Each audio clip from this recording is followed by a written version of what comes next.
और आज का मुल्क है नेपाल। इसकी वजह तस्मिया आपको हिंदू मिथोलॉजी से मिलती है। नए पाल, नए एक गुरु थे और उनकी निस्बत से कहते हैं कि ये उनका पालक है। ये वो इलाका जिसको गुरु ने पाला है, नेपाल, यानी उनकी प्रोटेक्शन में है, उनकी वॉच में है। इसको तीन तरफ से इंडिया ने घेर रखा है। इंडिया काफी घेरू है ना और एक तरफ से चाइना। तो जितनी खबरें आती हैं भागने की या एंटर होने की फ्रॉम नेपाल टू इंडिया, तो क्या वहाँ पे वीजा सिस्टम नहीं है बॉर्डर? वहाँ पर नेपालीज के लिए तो ये है कि आप जब चाहे इंडिया जा सकते हैं, विदाउट पासपोर्ट जा सकते हैं। वो इसीलिए वहाँ पर 80 लाख नेपालीज ऐसे हैं जो इंडिया में काम करते हैं।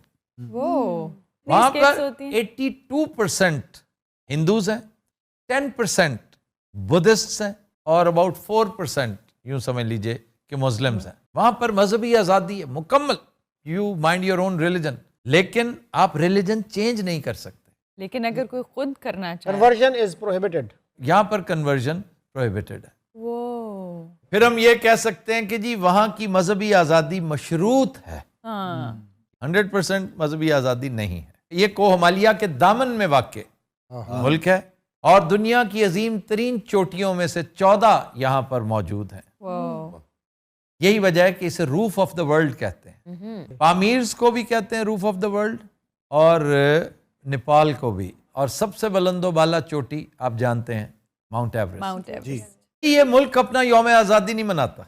क्यों सर? ये किसी का गुलाम था ही नहीं। वाह वाह वाह।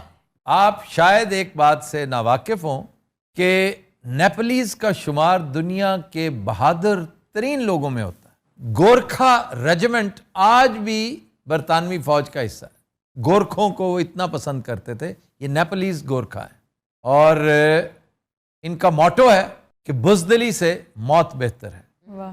ये 1815 से ऑनवर्ड्स आज भी रेजिमेंट का हिस्सा है। इंडिया की भी एक है इंडियन फौज में भी गोरखास मौजूद है। यहाँ पर एक बहुत बड़ी ट्रेजेडी हुई थी 2001 में।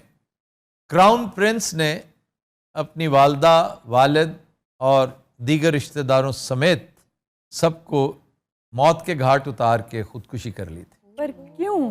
वो ग्वालियर की एक प्रिंसेस से शादी करना चाहता था और घर वाले मान नहीं रहे थे। और पागल के पुत्र, तुम क्राउन प्रिंस हो, थोड़ा सा इंतजार कर लेते, you would have become the king. King या 2008 में एक और अहम वाकया हुआ। यहाँ की पार्लियामेंट ने 250 साल पुरानी बादशाहत खत्म कर दी और वहां एवर सिंस देन बादशाहत खत्म होगी, अब प्योर रिपब्लिक है। अच्छा जी, अहम मकामात सबसे पहले तो है माउंट एवरेस्ट।